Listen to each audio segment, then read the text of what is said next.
Earlier this week, I read a BBC News article and it genuinely stopped me in my tracks. Not just because of the headline, but because of what it's made me realise about my own life. So, Mrs. The Compounding Project and I have done what we thought were all the sensible financial things to do in life. We own a house together, we've got life insurance, I've even nominated her as my beneficiary on my death in service benefit at work. I've spent the last couple of years investing every month, we think about pensions, mortgages, financial independence, all those things that you see on Finance YouTube and I've no doubt come across in your personal life. All of that. So when I read the article, I suddenly thought, hang on, haven't we already sorted this? And the answer wasn't what I expected. So one thing that I always try and do on this channel, and sometimes to my detriment in the comments section, but that is to share the bits that don't make me look particularly clever, because they're normally the bits that I actually learn the most from in life, so therefore I think that they might benefit more people to see those sorts of things.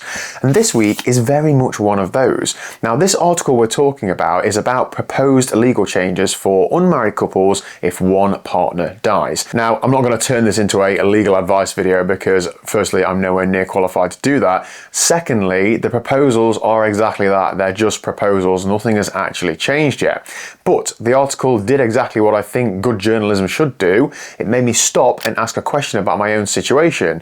Mrs. The Compounding Project and I, although I say Mrs., we're not actually married, we've been together for many years, we own a couple of properties together, we've built our lives together, and because we've gradually ticked off this list of sensible financial jobs over the last few years, I think I convinced myself that we'd covered everything. You'd know how it goes, right? You get the life insurance sorted, you get the beneficiary form filled in at work, job done. It's like every time you've ticked on the box, you just get this reassuring feeling that, right, we're getting organised, we are grown-ups. Except organisation isn't quite the same thing as having thought of everything, and that's the bit that caught me out. If you'd asked me a week or so ago whether we had our finances in good shape or in a good place, I think I would have said yes, in that it's absolutely not perfect, but most things we're aware of and we're on top of, and all the essentials are, I thought they were, ticked. We've worked hard to get to where we are in life, we've bought a home together, I've got some money going into my stocks and shares ISA every month, I'm building my pension, we've got life insurance in place because really neither of us want to be left dealing with a mortgage if the other person should pass away. And like at work, I've made sure that Mrs. TCP is the beneficiary on my death in service benefit. So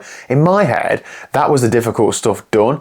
It wasn't until I really started reading more about this story that I realized I'd never actually asked myself a really obvious question.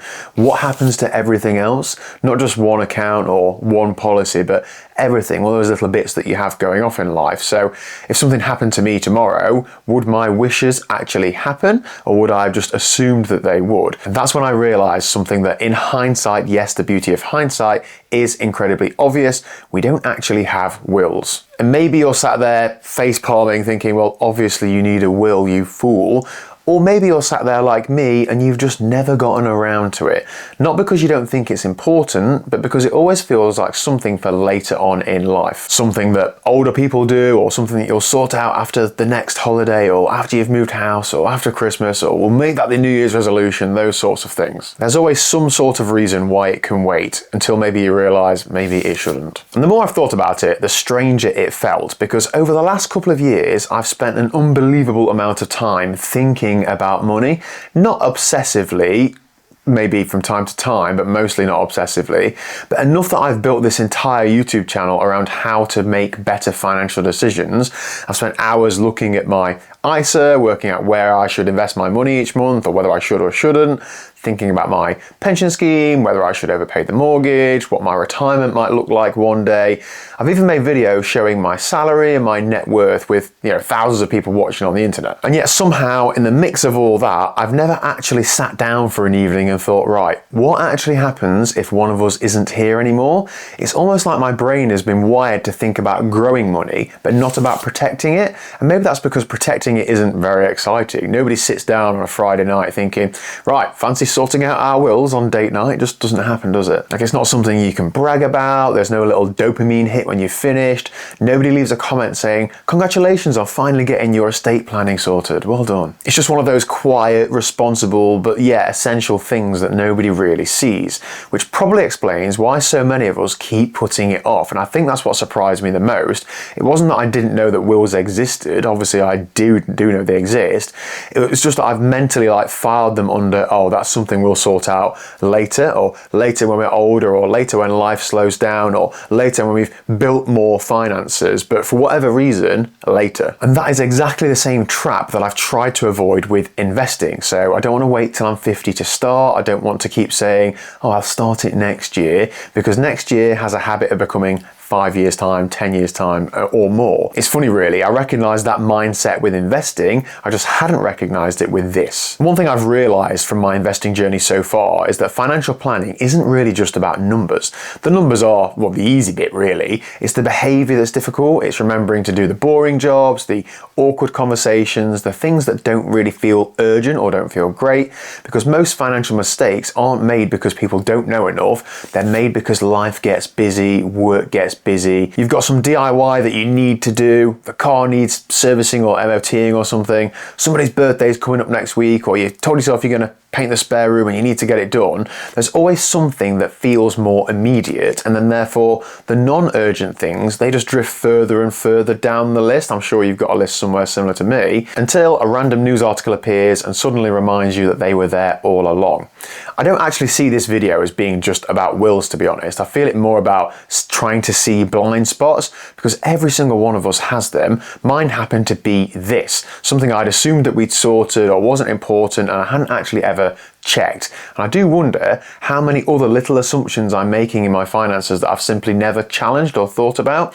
Maybe that's one of the biggest lessons from this channel. Not that I'll ever build the perfect financial plan, but that every now and again something will come along and make me realise that there's another piece of the puzzle that I haven't even thought about. So where does that leave us? Well, obviously, the first thing we're going to do is actually sit down and get this sorted properly, not because of one news article and not because I'm suddenly panicking, but because it has made me realise that there's a difference between assuming everything is in place and actually knowing. I want to understand exactly how our home ownership works, double check all the beneficiary nominations, make sure everything lines up, and most importantly, actually get wills written. It's one of those jobs that I've just been meaning to do for years, now feels like the right time. But I don't actually think that's been the biggest lesson or takeaway from this. The biggest lesson's actually been quite a bit more broader for me. When I started this channel, I thought that financial planning was more about building wealth, investing consistently, growing my ISA, watching the pension slowly increase, paying down the mortgage, trying to make sensible decisions over a long period of time. And don't get me wrong, I do think that those things really matter. They're a huge part of why I started this journey, but I've realised that's only one side to it, because what's the point in spending years trying to build financial security if you've not spent at least a bit of time making sure that the people you love are protected as well? That to me now feels just as, if not actually more important. And I suppose that's the slightly strange thing about getting older. You start off thinking financial planning is about you, your career, your income, your investments, like your future. But then slowly, as the years tick by and without really properly noticing, it becomes more about the other people too. The people that you live with, the people who rely on you, the people that you'd want looked after if you weren't around. And I don't think I'd ever really appreciated that shift up until this week. Now, one thing that I say quite a lot on this channel is that I don't want to pretend that I've got all the answers, because I genuinely haven't. If anything, the more that I learn, the more I realise how much I still just don't know. And this week is just another example of that. I spend a lot of time reading about investing, a lot of time watching markets and thinking about the dream of compounding, all of that combined trying to help me make more sensible financial decisions in life. And yet it only took one news article to expose a pretty significant gap in my own planning. And maybe that is the real value of me documenting this journey so publicly. Not because I'm teaching anyone, but because every now and again I stumble across something that I hadn't considered. I go away, try and understand it, and then I come back and share where I've got to. Hopefully that encourages other people to ask questions about their own finances too. Not because I'm saying that anybody should copy what I'm doing, far from it. Everyone's circumstances are so different, and this is just another chapter in me trying to become a little bit more organised than I was yesterday. I've spent the last couple of years trying to build something for our future, and this week reminded me that it's just as important to make sure that it's protected. If there's one thing that investing and this channel itself has taught me in the last couple of years, it's that building wealth isn't just about increasing the number on a piece of paper. It's about reducing stress, it's about creating options, it's about looking after the people that you care about, and just gradually putting the pieces in place so that whatever life throws at you, you're a little bit more prepared.